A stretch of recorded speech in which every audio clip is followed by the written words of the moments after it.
how to import videos in CapCut Mobile. If you want to import videos on your CapCut Mobile app, open up the CapCut Mobile or the video editor application. Then once you've done so, if it's a free version, you will likely have to deal with the ads, but after that you can just go ahead. Now if you want to import a video, you can tap on new project option.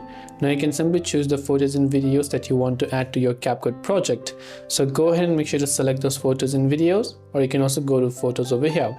Once done, you can hit the add button right there, and then you can see we've successfully imported the videos on the CapCut mobile app.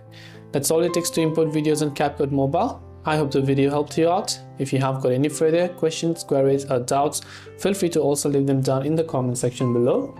As always, thank you for watching till the very end of this tutorial, and see you soon in the next video.